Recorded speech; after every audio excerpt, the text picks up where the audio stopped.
500 lifetimes, one wrong answer.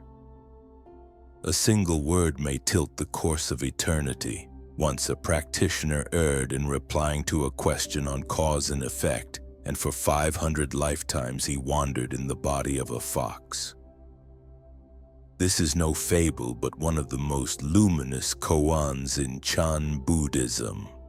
The wild fox of the woman Guan, the gateless gate.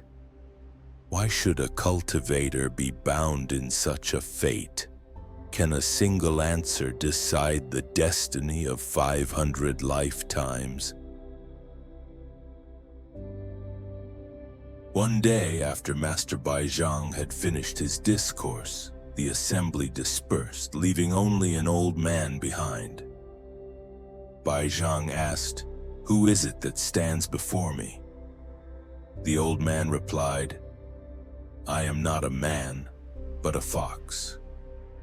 Long ago, in the time of an ancient Buddha, I cultivated upon this very mountain.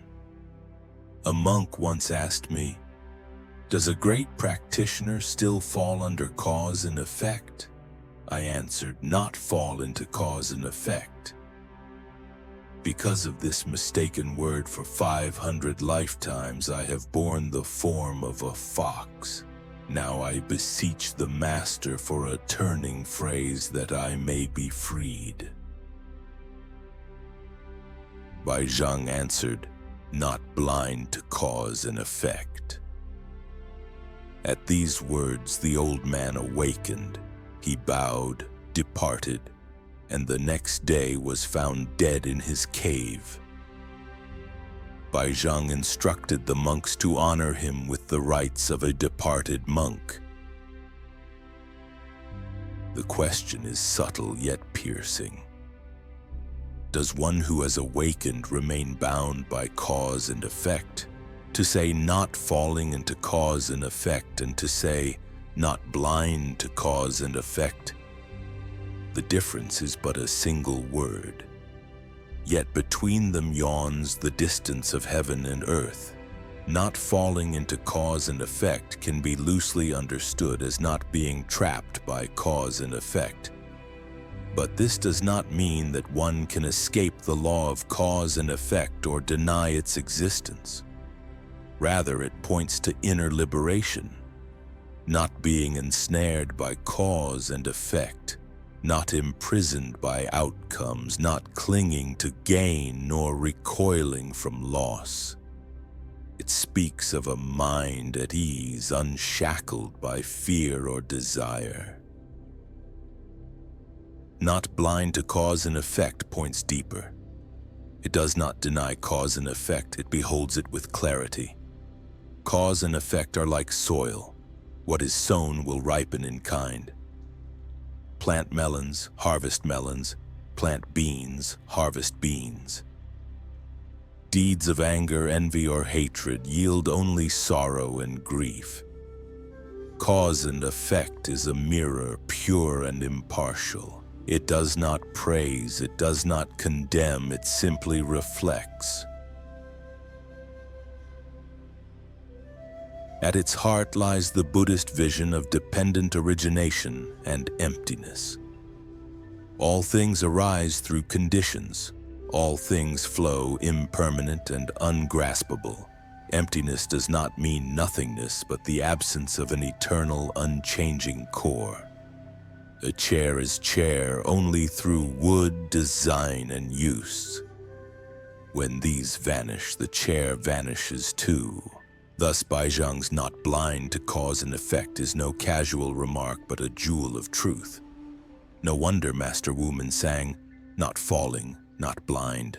2 coins in one line, not blind, not falling, errors without end. 2 views are offered, not falling and not blind. Then one stroke cuts through, not blind to cause and effect. While the mind wavers in duality, the Master cleaves it open, pointing to freedom beyond opposites. Baizhang's teaching reminds us to be free is not to deny law, but to see it clearly.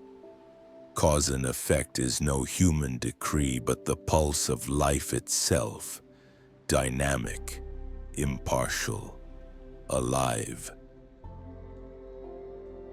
Ancient Chinese philosophers often likened the way to water. Water takes no fixed form, flowing ceaselessly, adapting to mountains and stones. So too does cause and effect shift with countless conditions. Within impermanence, we may find our rhythm meeting each moment not with resistance but with poise, weaving a life both natural and harmonious. Water has no judgments, no preferences.